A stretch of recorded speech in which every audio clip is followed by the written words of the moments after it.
எடுத்து வாசிப்போம் மீண்டும்.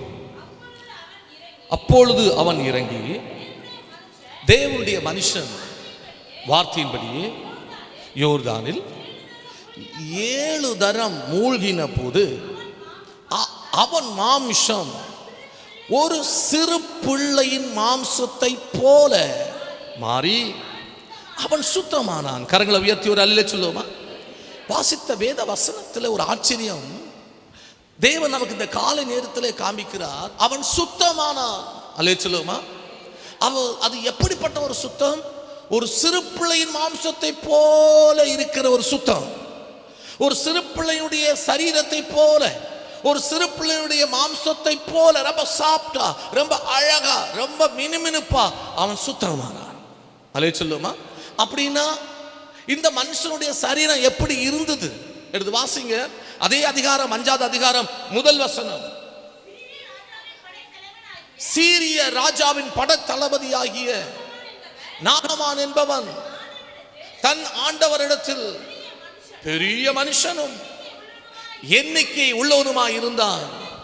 அவனை கொண்டு கர்த்தர் சீரியாவுக்கு இரட்சிப்பை கட்டளையிட்டார். கர்த்தர் அவனை கொண்டு சீரியாவுக்கு இரட்சிப்பை கட்டளையிட்டார். அவன் மகா பராக்கிரமசாலியாகிய அவனோ குஷ்டரோகியாக இருந்தான். அல்லே சொல்லுமா? சொல்லுங்க அல்லேலூயா. இந்த வேத வசனத்தை நீங்க நல்லா கவனிக்கணும். இந்த வேத வசனத்தை நீங்க கூர்ந்து கவனிக்கணும். மறுபடி நான் உங்களுக்காக வாசித்து காண்பிக்க விரும்புகிறேன். சீரிய ராஜாவின் படைத்தளபதியாக நாகமான் என்பவன் தன் ஆண்டவனிடத்தில் பெரிய மனுஷன். அல்லே சொல்லுமா? பேர் புகழுக்கு வாழ்க்கையில குறைவில்லை. அல்லே சொல்லுமா? அந்தஸ்துக்கு குறைவில்லை, கௌரவத்துக்கு குறைவில்லை. அவன் அந்த படையிலேயே, அந்த நாட்டிலேயே, அந்த ராஜாவை விட்டு அடுத்த ஒரு மனுஷன் அவன் நாகமான். அவன் பெரிய மனுஷன், செல்வாக்கு மிக்க ஒரு மனுஷன். அல்லே சொல்லுமா? எண்ணிக்கை உள்ளவனுமாகவும் இருந்தான். அல்லே சொல்லுமா? அவன் வாழ்க்கையில ஆசீர்வாதங்கள், அவன் வாழ்க்கையில நன்மைகள் எந்த விதத்திலையும் குறைவே கிடையாது. அது எண்ணிக்கைக்கு அதிகமாக இருந்தது. இன்னைக்கும் ஆமென், நம்முடைய உலகத்துல கூட நாம் எண்ணிக்கைக்கு அதிகமாக இருந்தாதான் நமக்கு ஒரு புகழும் கீர்த்தியும் உண்டு. அப்போதான் நம்மளை 4 பேர் மதிப்பாங்க. அப்போதான் 4 பேர் நம்மளை மனுஷனும் சொந்தக்காரங்கன்னு சொல்லுவாங்க. அல்லே சொல்லுமா? நாம் எண்ணிக்கையில குறைந்து போய்விட்டால், வசதியில குறைந்து போய்விட்டால், ஆமென், ஆசீர்வாதத்துல குறைஞ்சு போய்விட்டால் இது ரெண்டுமே நமக்கு கிடைக்காது. கரங்களுக்கு அல்லே சொல்லுமா? மனுஷங்கள் மதிக்க மாட்டாங்க, சொந்த பந்தங்கள் மதிக்க மாட்டாங்க, கூட பிறந்தவர்கள் மதிக்க மாட்டாங்க. அல்லே சொல்லுமா? நாம் இன்னைக்கு எண்ணிக்கையில அதிகமாக இருந்தால், ஆமென், சொத்து சுகத்தில் அதிகமாக இருந்தால், வசதி வாய்ப்பிலே அதிகமாக இருந்தால், படித்த படிப்பிலே அதிகமாக இருந்தால், ஆமென், ஸ்தோத்திரம், செல்வாக்கிலே அதிகமாக இருந்தால் நம்மளும் ஒரு பெரிய மனுஷன் தான். கரங்களை உயர்த்தி ஒரு அல்லேலூயா சொல்லுவோமா? ஒரு மனுஷனை குறித்த காரியங்களை கேள்விப்படும் போது நம்ம சொல்லுற ஒரு வார்த்தை, அதெல்லாம் ஒரு பெரிய நெட்வொர்க். அல்லேலூயா சொல்லுவோமா? அதெல்லாம் ஒரு பெரிய நெட்வொர்க். அல்லேலூயா சொல்லுவோமா? ஏன்னா அவங்க பெரிய எண்ணிக்கைக்கு அதிகமானவங்க. அப்படிப்பட்ட ஒரு நிலையில இருந்தவன் தான் இந்த நாகமான். அடுத்து சொல்லப்பட்டிருக்கு, அவனை கொண்டு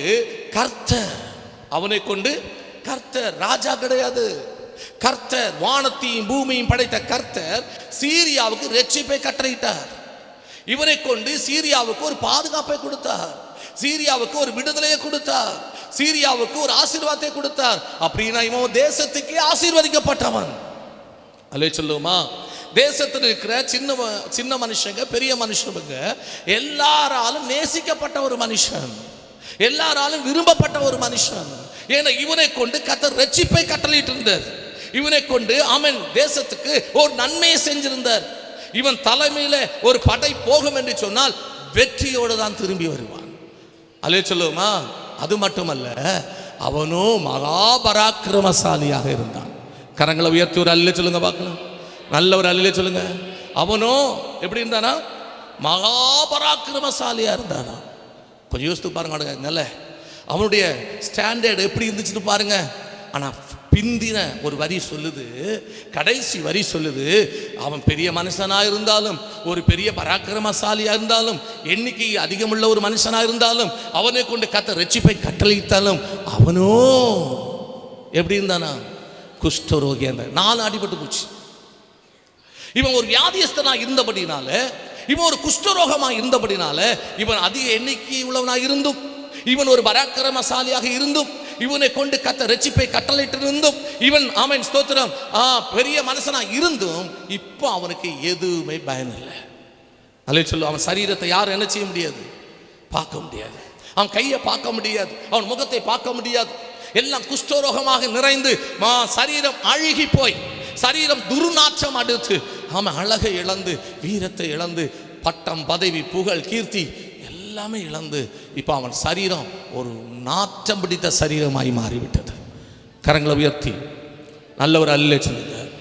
இப்போ முந்தி ஒரு வசனம் வாசிக்கிறதுல 14 அப்போதான் அந்த இடத்துல சொல்லப்பட்டிருக்கு, அவன் சரீரம் அவன் மாம்சம் ஒரு சிறு பிள்ளையின் மாம்சத்தை போல மாறி அவன் என்னன்னா சுத்தமானலாம். இந்த வசனத்துக்கு முதல் வசனத்துக்கும் 14வது வசனத்துக்கும் ஹல்லேலூயா ஒரு பெரிய வித்தியாசம். முதல் வசனம் அவனை குஷ்டரோகம் என்று காட்டுது, 14வது வசனம் அவனை சுத்தமானான் என்று காட்டுது. கரங்களை உயர்த்தி ஒரு அல்லேலூயா சொல்லுமா, அல்லேலூயா. இன்னைக்கு நீங்க சிந்திக்க வேண்டிய ஒரு பகுதி இருக்கு. இந்த வேத புத்தகத்தில் இந்த சம்பவத்தை வைத்து கர்த்தர் உங்களுக்கு சிந்தையை இன்னைக்கு தூண்ட போகிறார்.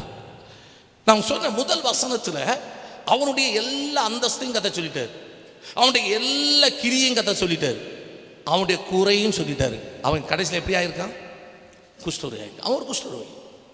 14வது வசனத்தில் அந்த குஷ்டரோகி அந்த மனுஷனுடைய விடுதலையை சொல்லப்பட்டிருக்கு.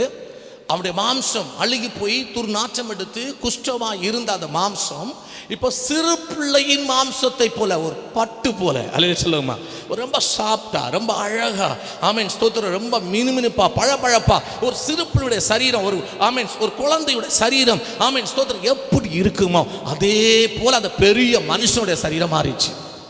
வேதம் சொல்லுது அவன் என்ன ஆனானா, சுத்தமானான். குஷ்டரோகம் உள்ள அந்த மனிதன் சீரிய படைத்தலைவனாகிய நாகமான் இப்ப 14வது வசனத்துல அவனை அடையாளம் காட்டுகிறார் கர்த்தர். இப்ப அவன் குஷ்டரோகம் உள்ளவன் அல்ல, அவன் சுத்தமாக்கப்பட்டான். அவன் சுத்தமாக்கப்பட்டான், அவன் சுத்தமானாயிட்டான், அவன் சுத்தமாயிடுச்சு. அவன் சரீரத்தில் இப்ப குஷ்டம் இல்லை, அவன் சரீரத்தில் வேதனை இல்லை, அவன் சரீரத்தில் துர்நாற்றம் இல்லை, அவன் மாம்சம் அழுகவில்லை. சிறு பிள்ளைய போல. எல்லாருமே சிறு பிள்ளைனால எல்லாருக்கும் உசுறுதான். அல்லே சொல்லுங்க. யாருடைய பிள்ளையா இருந்தாலும் பரவாயில்ல, ஹல்லேலூயா, யாருடைய பிள்ளையா இருந்தாலும் பரவாயில்ல. ஆனால் சின்ன பச்சின குழந்தைகளை பார்த்தா ஆமென் கொஞ்சம் போக அவங்க யாருமே இருக்க மாட்டாங்க. அவங்கள அப்படி வருடி விடாமல் போகிறது யாருமே இருக்க மாட்டாங்க. அவங்கள தூக்காமல் போகிறது யாருமே இருக்க மாட்டாங்க. அந்த பிள்ளையை நேசிக்காமல் போகிறது யாருமே இருக்க. அப்படி போகிறாங்கன்னா அவன் மனுஷனே கிடையாது. அல்லேலூயா சொல்லுமா. அவங்கள பார்த்தோன்னே நமக்கு ஒரு ஈர்ப்பு, அவங்கள பார்த்தோன்னே நமக்கு ஒரு ஆசை, அந்த பிள்ளையை தூக்கணும், கொஞ்சணும், ஆமென் அவனை கன்னத்தில் பிடிக்கணும். ஏன்னா நம்ம ஈர்க்கப்படுகிறோம். அந்த அளவுக்கு அந்த சரீரம், அந்த அளவுக்கு அந்த சிறு பிள்ளையுடைய சரீரம் ஆமென் அவ்வளோ அழகாய் மாறுகிறது. அல்லேலூயா சொல்லுமா.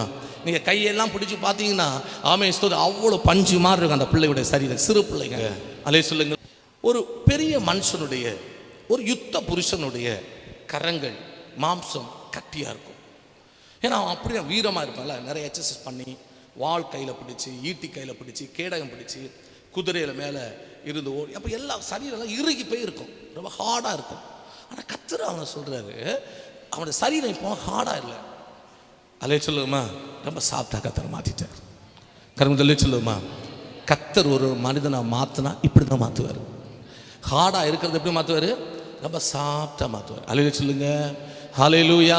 இப்போ நான் உங்களுக்கு சொன்னேன், முதல் வசனத்துக்கும் 14 வசனத்துக்கும் நிறைய வித்தியாசம். அங்கே குஷ்டரோகம் அடையாளம் காட்டப்பட்ட மனிதன், இங்கே சுத்தமான அடையாளம் காட்டப்பட்டிருக்கு. அல்லேலூயா சொல்லுமா.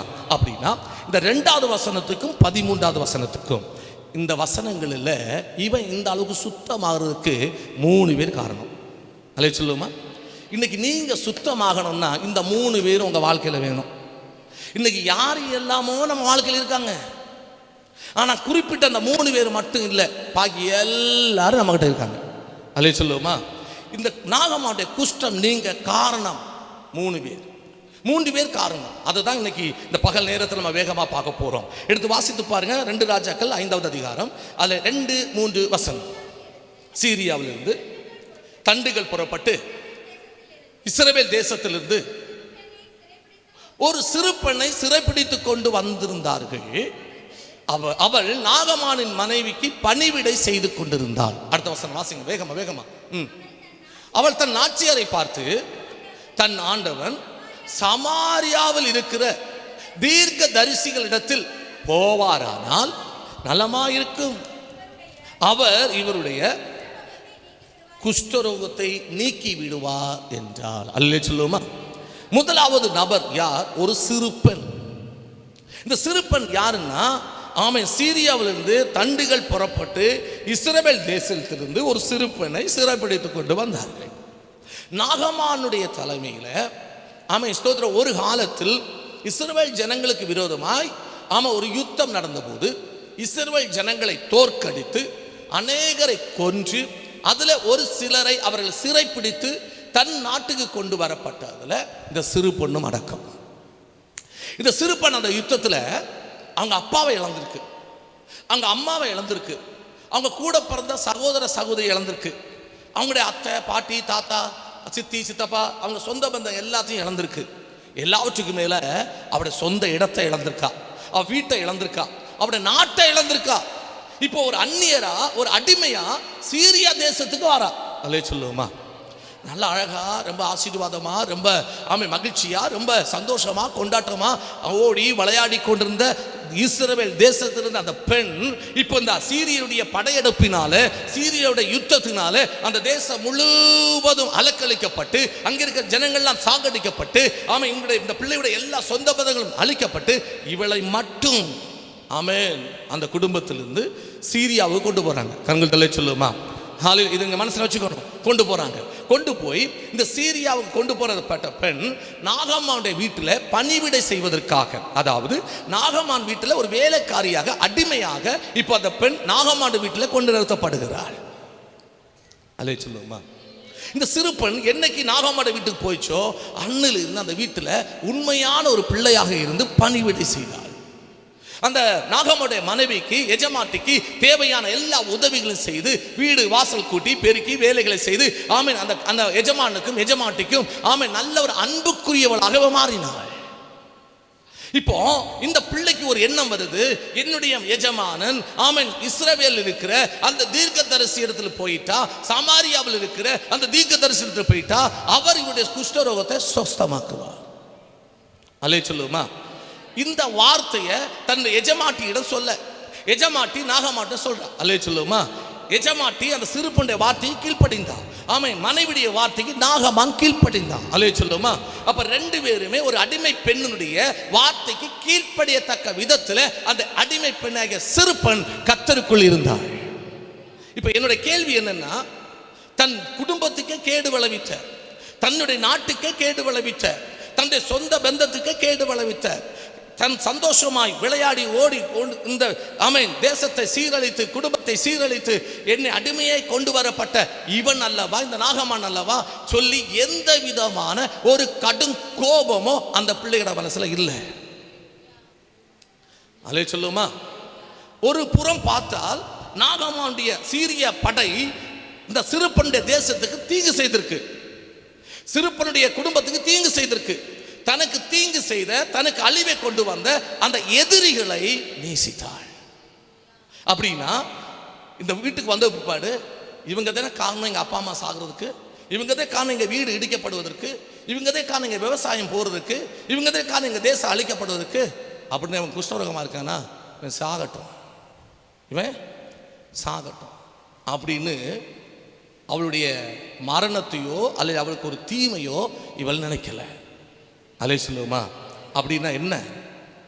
நாகமானிடம், நாகமாவுடைய குஷ்டத்தில், நாகமாவுடைய நிலையில இந்த சிறுபெண் அக்கறை கொண்டாள். நீங்க சுத்தமாகணும்னா, உங்களுக்கு ஆண்டவர் இப்படிப்பட்ட அற்புதம் செய்யணும்னா, உங்க கூட இருக்கிறவங்க உங்களை அக்கறையோடு பார்க்குறவங்களா இருக்கணும். அலே சொல்லுங்க. காலவாரி விடுறவங்க உங்க கூட இருந்தா சுத்தாக முடியாது. இவங்களுக்கு உதவி செஞ்சுட்டா இவங்க வளர்ந்துருவாங்க, இவங்களை கூட்டிட்டு போனா இவங்க அந்த வேலைக்கு நிரந்தரமாயிடுவாங்க, இவங்களை கூட்டிட்டு போனா இவங்களுக்கு அங்க பழக்கம் ஏற்பட்டு நம்மளை புறம்பே தள்ளிடுவாங்க. இப்படி நமக்கு காலவாரி விடுறவங்களெல்லாம் நீங்க நண்பராக்கி வச்சிருந்தீங்கன்னா உங்களுக்கு சுத்தம் கிடையாது. நான் சொல்ல புரியுதா? இந்த நாகமானோடு இருக்கிற அந்த பெண் நாகமானுடைய சுகத்தை விரும்பின பெண். நாகமான் சுகமாக வேண்டும் என்று விரும்பின பெண். நாகமான் தனக்கு ஒரு கேடு விளைவித்திருந்தாலும் ஆனாலும் உள்ளபடி அவன் சுகமாகணும் விரும்பின. அப்படின்னா நாகமானுடைய ஒரு அக்கறை கொண்டிருந்தா என் எஜமான சுகமாகணும். இன்னைக்கு நம்ம கூட எத்தனை ஃப்ரெண்ட்ஸ் இருக்காங்க, நம்ம கூட எத்தனை மனிதர்கள் இருக்கிறாங்க, நமக்கு தொட்டு தொடர அவ்வளோ சொந்த பந்தம். அல்லே சொல்லுங்க. நம்ம தான் நிறைய சொல்லுவோமே, இங்கேருந்து அங்கே வரைக்கும், இங்கேருந்து இங்கே வரைக்கும், இந்த திசை அந்த திசை வரைக்கும் எல்லாம் நம்ம யாருன்னா சொந்தம் தான். இதில் எத்தனை பேர் உங்களை குறித்து அக்கறை கொள்கிறாங்க? நீங்கள் நல்லா இருக்கணும், உங்கள் பிரச்சனை மாறணும், உங்கள் கஷ்டம் மாறணும், உங்கள் வியாதி குணமாகணும், ஆமாம் நீங்கள் வீடு கட்டணும், நீங்கள் இடம் வாங்கணும், உங்கள் பிள்ளைக்கு நல்ல நிலைக்கு வரணும், உங்கள் பிள்ளைக்கு நல்ல வாழ்க்கை அமையணும்னு இப்படி இந்த திசை அந்த திசையில் இருக்கிற சொந்தங்களில் எத்தனை பேர் நினைக்கிறாங்க? அல்லே சொல்லுமா, சொல்லுங்க அல்லேலூயா. எத்தனை பேர் நினைக்க? யாராவது இருந்தால் கை தூக்குங்க. என்ன என்னுடைய வளர்ச்சியை குறித்து, என்னுடைய நான் நல்லா என் கூட இருக்கேன்னு நினைக்கிறாங்கன்னா கை தூக்குங்க பார்க்கலாம். அப்படி இருந்த அந்த செய்தி உங்களுக்கு வந்திருக்கு. அல்லே சொல்லுமா. எல்லாருமே எப்படிப்பட்டவங்க தான், அவங்கள தான், அவங்களுக்காக நம்ம ஆண்டரை விட்டு கொடுக்குறோம். ஞாயிற்றுக்கிழமை ஆராதனைக்கு வராமல் அந்த ஃபங்க்ஷனுக்கு ஓடுறோம் இல்லையா? இல்லையா? புரியுதா? நம்ம சபைக்கு உதவி செய்யாமல் அவங்களுக்கு போய் உதவி செய்கிறோம். சபை உங்களை நேசிக்குது, ஆண்டவர் உங்களை நேசிக்கிறார், உங்க மேல ரொம்ப அக்கறை உள்ளவராக இருக்கிறார். அவருக்கு உதவி செய்யாம, அவரை ஆராதிக்காம, நம்மளுக்கு அக்கறையே இல்லாத மனித கூட்டத்துக்காக அல்லே சொல்லுமா போய் நம்ம என்ன செய்யறோம்? ஓடி போய் நிற்கிறோம், ஆராதனை விட்டுட்டு போய் நிற்கிறோம், கூட்டங்களை விட்டுட்டு நிற்கிறோம், ஜெபத்தை விட்டுட்டு நிற்கிறோம், நம்முடைய இண்டிவிஜுவல் பிரேயர், வேத வாசிப்பு இதெல்லாம் விட்டுட்டு அங்கே போய் நிற்கிறோம். அல்லே சொல்லுங்க. சிந்திச்சு பாருங்க, உங்களுக்கு எத்தனை பேர் உங்களை அக்கறை கொள்றாங்க? இந்த சிறுபன் நாகமான் குஷ்டம் நீங்குவதற்கு முதல் காரணி இந்த சிறுபன். அவள் வந்து அந்த எஜமானன் சுகமாக வேண்டும் என்று அக்கறை கொண்டாள். இந்த வியாதியில் அவன் சாகட்டும், இதோட அவன் ஒளியட்டும் அப்படின்னு நினைக்கல. கரங்களை உயர்த்தி அல்லேலூயா சொல்லுங்க பார்க்கலாம். நல்ல ஒரு அல்லேலூயா சொல்லுங்க பார்க்கலாம். ஹல்லேலூயா, ஹல்லேலூயா. அருமையான கர்த்தருடைய பிள்ளையே, குஷ்டரோகியா இருந்துதான் அந்த நாகமான் இவ்வளவு பெரிய சுத்தத்தை பெறுவதற்கு இந்த சிறுபன் ஒரு காரணம். அவளுக்கு அவர் அக்கறை கொண்டவளா இருந்தார். ஹல்லேலூயா. இன்னைக்கு நம்ம கூட இருக்கிறவங்க கொஞ்சம் அக்கறை கொள்றவங்களா இருக்கணும், நம்மளை நேசிக்கிறவங்களா இருக்கணும். உண்மையா நம்முடைய பணத்தை நேசிக்கிறவங்களா இருக்கக்கூடாது, நம்முடைய சரீரத்தை நேசிக்கிறவங்களா இருக்கக்கூடாது, நம்முடைய டேலண்டை நேசிக்கிறவங்களா இருக்கக்கூடாது, நம்முடைய ஆலோசனை நேசிக்கிறவங்களா இருக்கக்கூடாது, நம்மளை நேசிக்கிறவங்களா இருக்கணும். நமக்கு ஒரு கஷ்டம்னா ஹல்லேலூயா சொல்லுவோமா. நிறைய பேர் பாருங்க உதவி பண்ணுவாங்க. உங்களுக்கெல்லாம் அந்த அனுபவம் இருக்குமா? இருக்கும், இல்லாமல் இருக்காது. அவங்களே வாலண்டரியாக வந்து உதவி பண்ணுவாங்க. அல்லேலூயா சொல்லுவோமா. கஷ்டப்படுறீங்க, நான் உங்களுக்கு ஏதாவது ஹெல்ப் பண்ணுறேன், ஏதோ ஒரு சின்ன ஒரு அமௌண்ட் கொடுத்து உதவி பண்ணுவாங்க. அப்போ இவங்க சொல்லுவாங்க, வேண்டாம், ஏன்னா இப்போ நீங்கள் தந்தா நான் தர முடியாது, எனக்கு அந்த சூழல் இல்லை, நமக்கு இப்போ அதான் முக்கியம், உங்களுக்கு முதல்ல இந்த பிரச்சனை மாறணும், உங்கள் கையில் கிடைக்கும் போது நீங்கள் என்ன செய்யுங்க, தாங்க. அல்லேலூயா சொல்லுவோமா. சொல்லுங்க அல்லேலூயா. ஆனால் முதல்ல ஃபோன் பண்ணி கேட்குறது அவங்களா தான் இருப்பாங்க. அல்லேலூயா சொல்லுவோமா. சொல்லுங்க அல்லேலூயா. அவங்களாவே வாலண்டரியாக வந்து உதவி பண்ணிட்டு அப்புறம் அவங்களே நமக்கு ஒரு மனவேதனையாக மாறிடும். அல்லேலூயா சொல்லுங்க. இல்லை எனக்கு அது முக்கியமாக இருக்குது, இல்லை எனக்கு முக்கிய தேவையாக இருக்குது, இல்லை முக்கியமாக எனக்கு அது அர்ஜெண்டாக இருக்குது, எப்படியாவது இங்கே பார்த்து கொடுத்துருங்க அப்படின்னு. ஐயோ நான் அப்போவே சொன்னேனே எனக்கு வேண்டான்னு, அது அப்போ எனக்கு அந்த சூழ்நிலை அப்படி இருந்துச்சு, இப்போ இப்படி வந்துருச்சு. உண்மையான அன்புன்னா கிடைக்கும் போது தாங்கன்னு சொன்னால் அவங்க கொடுக்க வரைக்கும் அங்கே அமைதியாக இருக்கணும். இவங்க செஞ்சதுனால வாங்கின அந்த நபர் மனஸ்தாவப்படவே கூடாது, நம்முடைய நன்மை தூசிக்கப்பட விடக்கூடாது. அல்லேலூயா சொல்லுவோம். இப்படி எத்தனை அனுபவம் நம்ம வாழ்க்கையில் இருக்கு. எத்தனை அவங்களாவே ஓடி வந்து நமக்கு உதவி செய்துட்டு ஆமென் ஸ்தோத்திரம். அதுவே நமக்கு வேதனையாக. அப்படின்னா உண்மையான அக்கறையோட நமக்கு உதவி செய்கிறாங்க, உண்மையான அக்கறையோட நமக்கு அவங்க தந்திருக்கிறாங்க. கொஞ்சம் சிந்திச்சு பாருங்க. அப்போ நம்ம கூட இருக்கிற தேவ பிள்ளைகள், நம்ம சேர்த்து வச்சிருக்கிற நண்பர்கள், நம்ம கூட பழகுறவங்க நம்மளை நேசிக்கிறவங்களா இருக்கணும். இதெல்லாம் நம்ம இந்த ஸ்டேஜில் கிடைக்காதுங்க, ஸ்கூல் ஸ்டேஜில் கிடைக்கும். அது அவன் அறியாத வயசு, புரியாத வயசுல இந்த நல்ல குணம் எல்லாம் அப்போ இருக்கும். அல்லேலூயா சொல்லுவோமா இல்லையா? அல்லேலூயா சொல்லுங்க. ஒரு ஃபீஸ் கட்டலை அப்படின்னா ஃப்ரெண்ட்ஸ் எல்லாம் கலெக்ட் பண்ணி ஃபீஸ் கட்டுவாங்க. அந்த கிளாஸ் ரூமில் ஒரு குடம் வாங்கி வைக்கிறதுக்கு 2 ரூபா கொடுக்க நமக்கு இல்லைன்னா எல்லாரும் சேர்த்து 2 ரூபா கொடுத்து நமக்காக பேமெண்ட் பண்ணிடுவாங்க. இது அப்போ இருந்துச்சு, இப்போ அப்படி இல்லை. இப்போ நம்ம கூட இருக்குங்க இப்படிப்பட்ட ஒரு சிறுபண்ணை போல நம்ம நேசிக்கக்கூடியவங்களா, நம்முடைய வளர்ச்சியில், நம்முடைய சுகத்தில், நம்முடைய சந்தோஷத்தில் அக்கறை கொண்டவங்களா இருந்தால் நமக்கு பிரயோஜனமாக இருக்கும். நம்முடைய குஷ்டம் மாறும், நம்ம சுத்தமாக முடியும். அல்லேலூயா சொல்லுங்க. 2வது ஒரு வேத வசனத்தை வாசிங்க. அதே 2 ராஜாக்கள் புஸ்தகம் 5வது அதிகாரம் அதில் 10வது வசனம் வாசிங்க. ஆ ஆ ஆ ம் ம் ஓகே போதும். அல்லேலூயா சொல்லுவோமா? இப்போ இந்த வார்த்தையை கீழ்ப்படிந்து, இந்த அக்கறையோடு சொன்ன வார்த்தையை கீழ்ப்படிந்து நாகமன் புறப்பட்டு போயிட்டார் சாமாரியாவுக்கு. அங்கே போனால் எலிசா என்ன பண்ணுறாரு, நீ என்கிட்ட வர வேண்டாம், நீ அப்படியே திரும்பி போகிற வழில யோர்தானில் ஆமென் ஸ்தோத்திரம் 7 தடவை என்ன செஞ்சிரு, ஸ்நானம் பண்ணு, முங்கிட்டு போ. இந்த வார்த்தையை கேட்ட உடனே நாகமானுக்கு என்ன வருது, கோபம் வருது. எடுத்து வாசிங்க அடுத்த வசனம். அதற்கு நாகமான் கடும் கோபம் கொண்டு, சாதாரணமான கோபம் அல்ல, கடும் கோபம் கொண்டு புறப்பட்டு போய் வெளியே வந்து நின்று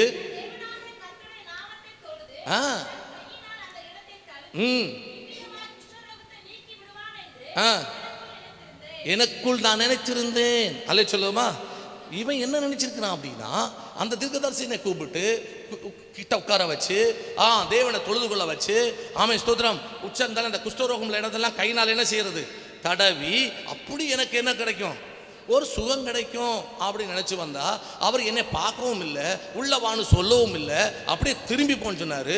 போற வழில சும்மா போகாத, குளிச்சுட்டு போன்னு சொல்லிட்டாரு. அலே சொல்லுமா, இந்த இந்த இந்த இந்த இந்த டாக்கிங் வந்து அவனுக்கு எரிச்சலை கொடுத்துருச்சு. அதாவது என்ன அப்படின்னா, அவன் பெரிய மனுஷன், அவன் ஒரு ராணுவ வீரன், அவன் ஒரு பராக்கிரமசாலி, அவனை கொண்டு கத்த ரட்சிப்பை கட்டளையிட்டு இருக்கிறாரு. அப்போ இவ்வளோ கிரேடில் இருக்கிற மனுஷனை எலிசா மதிக்கலை அப்படின்னு அவன் நினைக்கிறான். அல்லே சொல்லுமா, சொல்லுங்க அல்லேலூயா. எலிசா என்ன நினைச்சு சொன்னாரு, அவன் கர்த்தருடைய வல்லமையை புரிஞ்சுக்கணும், என்ன புரிஞ்சுக்க கூடாது. எலிசா தொட்டு சுகம் தந்தனா அவன் சொல்லக்கூடாது, கர்த்தர் சுகம் கொடுத்தா அவன் சொல்லணும். கரெக்ட் அல்லே சொல்லுமா. அப்படி எலிசா சொன்னது. ஆனால் இவனுக்கு எப்படி தோணுச்சு அப்படின்னா, என்னை அவருக்கு மதிக்கலை, கனப்படுத்தலை, நான் எவ்வளோ பெரிய வீரன், என்னை வீட்டில் பாவோட சொல்லலை, அப்படியே ஒரு திரும்பி போ, என்னை மதிக்காமல் விட்டுட்டாருன்னு அவனுக்கு கடும் கோபம். கடும் கோபத்தில் அவன் அடுத்த வசனம் என்ன சொல்லுது, 12, நான் குளிக்கிறதுக்கு சுத்தமாகிறதுக்கு அங்கே எங்கள் ஊரில் சீரியாவில் இல்லாத நதியா, இல்லாத ஆறா, குளமா, இங்கே இருக்கு. எங்கள் ஊரில் எவ்வளோ பெரிய நதி இருக்கு தெரியுமா? அல்லே சொல்லுங்க, அல்லே சொல்லுங்க. எவ்வளோ நதி இருக்கு, எவ்வளோ புனிதமான நதியெல்லாம் இருக்கு இல்லையா? எவ்வளோ புனிதமான நதியெல்லாம் இருக்கு. அங்கே குளிக்க முடியாமல் நான் இங்கே வந்தேன். அல்லே, ஏன்னா அவன் யுத்தம் செய்து வெற்றி கொண்ட இடம் அது. இஸ்ரவேலை யுத்தம் செய்து வெற்றி கொண்டிருக்கான். இப்போ 2ஆம் விஷயம் வரும்போது அவன் அப்படி அதை பார்க்குறான், கீழ்த்தரமாக பார்க்குறான். கடும் கோபங்க அப்படி போட்டு அவன் போட்டு அப்படி மிரண்டுட்டு இருக்கான். அப்போ ஒரு மனுஷன் வருவான். 13ஆவது வசனம். அவனுடைய ஊழியக்காரன் சமீபமாய் வந்து அவனை நோக்கி, தகப்பனே தகப்பனே, அவன் கூடுறவங்க, தகப்பனே. அந்த ஊழியக்காரன் சமீபமாய் வந்து, தகப்பனே, அந்த தீர்க்கதரிசி ஒரு பெரிய காரியத்தை செய்ய உமக்கு சொல்லியிருந்தா அதை நீ செய்வீர் அல்லவா? அல்லே சொல்லுமா.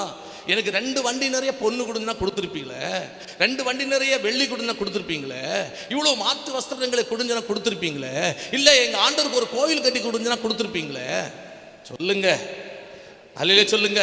இல்லை எனக்கு இவ்வளோ ஒரு இடம் வாங்கி கொடுஞ்சனா கொடுத்துருப்பீங்களே, உங்களை கொண்டு ஒரு பெரிய காரியத்தை செய்யின்னு சொன்னா செஞ்சுருப்பீங்களே, அது எவ்வளோ வேகமாக எவ்வளோ ஃபாஸ்ட்டாக செஞ்சுருப்பீங்க.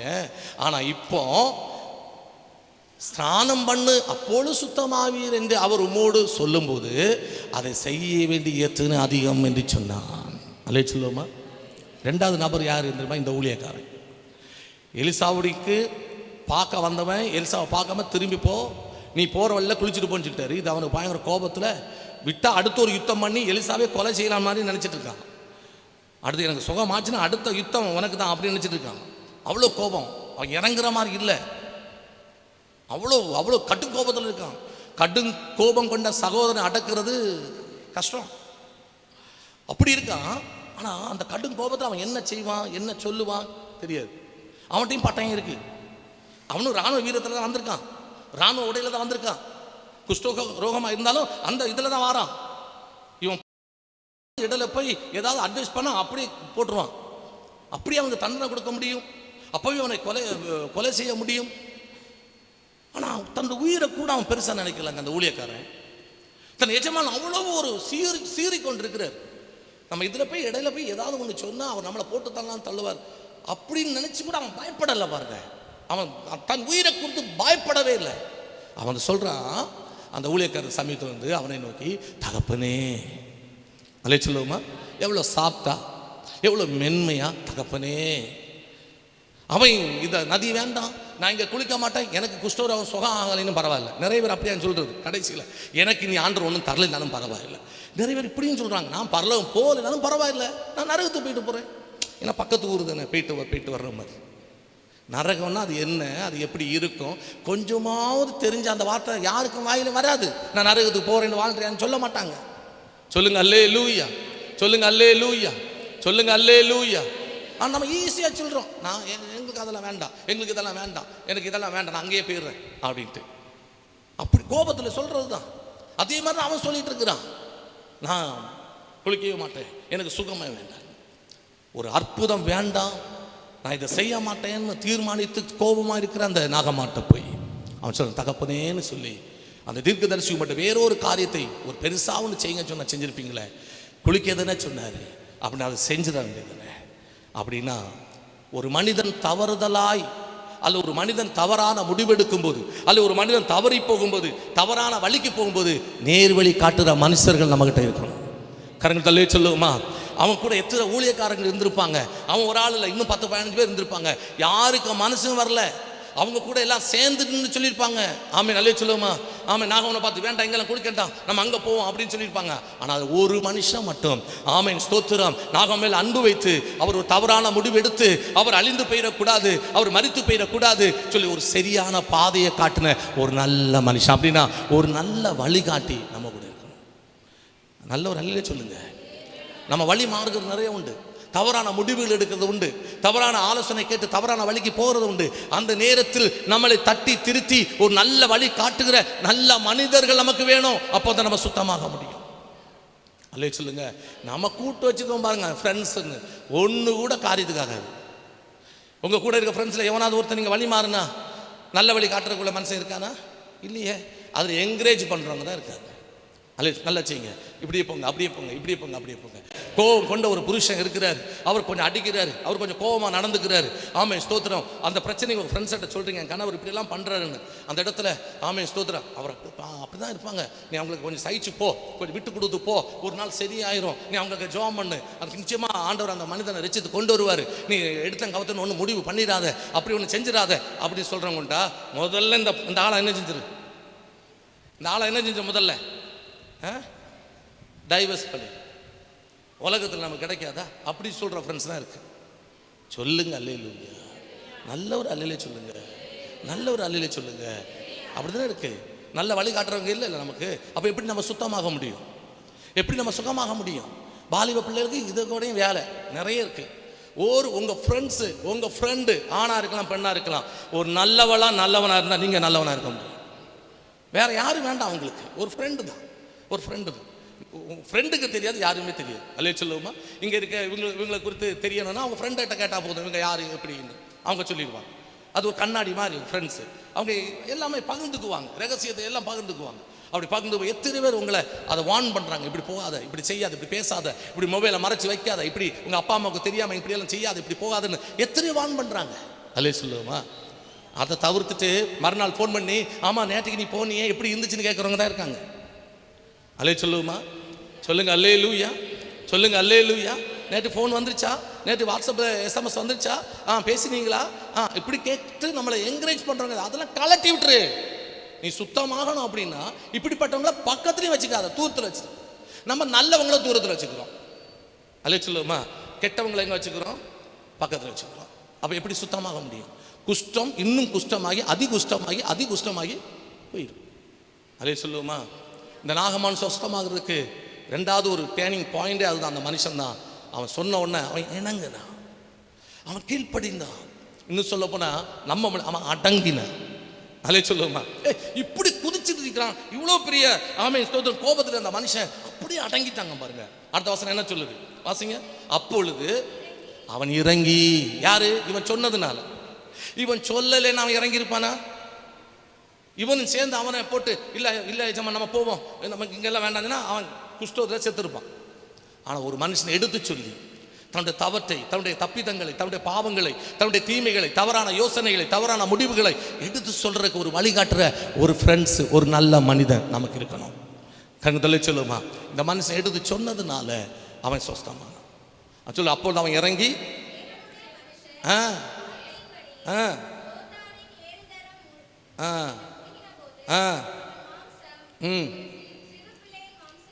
ஆமேன் அல்லேலூயா சொல்லுமா. 7 தரம் அந்த வார்த்தையின்படி அவன் கீழ்ப்படிந்து இறங்கி செஞ்ச போது ஆமேன் ஸ்தோத்திரம், அவன் மாம்சம் சிறு பிள்ளை மாம்சத்தை போல மாறினது.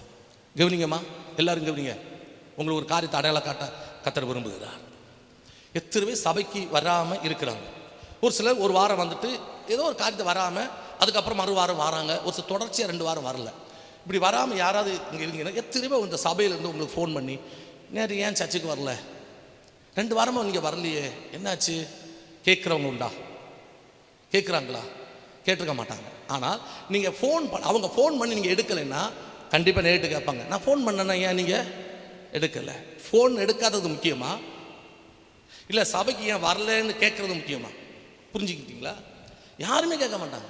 ஒரு வாலிப தம்பி வரலைன்னா, அது ஒரு வாலிப தங்கச்சி வரலைன்னா, இல்லை வேற யாராவது வரலைன்னா, ஐயோ இவங்க எனக்கு சர்ச்சுக்கு வரலையே, சரி ஏதோ ஒரு காரணத்தை வரல, ஓகே ஒரு வாரம் ஓகே, 2வது வாரம் வரலையே, முடியாமல் இருக்கிறாங்களோ இல்லை வேற ஏதாவது பிரயாணமா, ஒரு ஃபோன் பண்ணி என்னாச்சு ஏன் சபைக்கு வரலன்னு அப்படி அக்கறையோடு அப்படி நமக்கு அன்பு செலுத்தி அப்படி நமக்கு நல்ல வழிகாட்டுகிற விசுவாசிகள் இருக்காங்களா? நமக்கு ஃப்ரெண்ட்ஸ் இருக்காங்க. அதே நேரத்தில் 2 தடவை ஃபோன் பண்ணி எடுக்கலைன்னா இதுக்காகவே மெனக்கட்டு நம்மளை பார்க்கணுன்னே உட்கார்ந்து இருந்து நான் ஃபோன் பண்ணால் ஏன் எடுக்கலைன்னு கேட்டுட்டு போகிறவங்க தான் இருக்காங்க.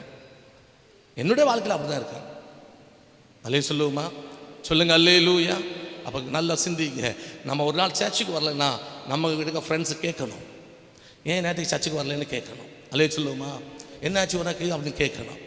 ஹல்லேலூயா சொல்லுவோம். ஒரு வேளை நம்ம சொல்லுவோம், இல்லை எனக்கு முக்கியமான நெருங்கிய இடத்துல ஒரு சொந்தம், ஒரு காது குத்து, அதுக்காக நான் போயிருந்தேன் அப்படின்னு அவங்க அதை அதட்டணும். அப்படிலாம் போகக்கூடாதுப்பா, சபை ஆரம்பிச்சுட்டு போகக்கூடாதுப்பா, நீ அதை முடிச்சுட்டு போகணும்.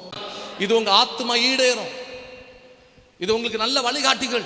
எனக்கு அப்படியெல்லாம் அப்படியே பட்டவங்கெல்லாம் இருந்ததுன்னா இன்னும் நம்ம எவ்வளோ டெவலப் ஆகி போயிருக்கலாம். ஹல்லேலூயா சொல்லுவோமா. 3வது ஒரு மனுஷன் எலிசா. அந்த எலிசாவை குறித்து சொல்லப்பட்டிருக்கு. எலிசாவை பார்க்க வர்றாரு, நிறைய காணிக்கையோடு வராரு, நிறைய வஸ்திரத்தோடு வராரு. எலிசாவை கனம் பண்ணக்கூடிய சகல மேன்மையோடு அந்த நாகமான் வாரா. ஆனால் நாகமானை எலிசா பார்க்க விரும்பலை.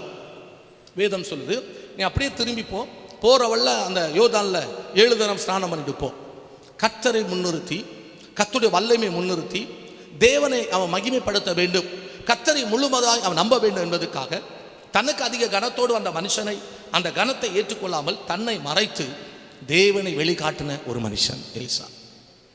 அப்படின்னா உங்களுக்கு நான் இப்படி சொல்கிறேன், 3வது ஒரு மனிதன் யார் அப்படின்னா, தனக்குள்ளே இருந்த அபிஷேகத்தை, தனக்குள்ள இருந்த கிருபைகளை, தனக்கு இருந்ததான வல்லமைகளை, தனக்கு இருந்த வரங்களை நாகமாவுடைய குஷ்டத்துக்காக பயன்படுத்தின ஒரு மனுஷன். அல்லே சொல்லுமா. எந்த விதமான கைமாறும் கருதாம, எந்த விதமான எதிர்பார்ப்பும் இல்லாம அவன் தனக்கு இருக்கிறதை பயன்படுத்தி அவனை சொஸ்தமாக்க வேண்டும் என்று விரும்பினவன் எலிசா. இன்னைக்கு நம்ம கூட இருக்கிறவங்க இருக்காங்களா? எந்த எதிர்பார்ப்பும் இல்லாம, எந்த ஒரு கைமாறும் இல்லாம தனக்கு இருக்கிறத வச்சு நமக்கு உதவி செய்யக்கூடியவங்க இருக்கிறாங்களா? வேற ஒன்றும் வேண்டாம், பணம் வேண்டாம், ஜெபம். நம்ம கஷ்டப்பட்டு இருக்கும்போது, நம்ம ரொம்ப உடஞ்சு போய் இருக்கும்போது நம்மளை வந்து நம்மளோட ஃப்ரெண்ட்ஸாக இருக்கலாம் வந்து, எதுக்கு கஷ்டப்படுறீங்க, விட்டுரு, நான் உனக்காக ஜெபம் பண்ணுறேன். அல்லே சொல்லுமா, நான் உனக்காக ஜெபம் பண்ணுறேன், இன்னைக்கு நான் உனக்காக 1 மணி நேரம் நான் ஜெபம் பண்ணுறேன். அப்படி நம்மளை ஆறுதல் படுத்துகிற, அப்படி நமக்கு ஒரு சுகத்தை வாங்கி தருகிற, அப்படி ஒரு விடுதலை வாங்கி தருகிற, அப்படி ஒரு தேவனுடைய வல்லமையை பெற்று தருகிற உங்க நம்ம கூட இருக்கிறாங்களா?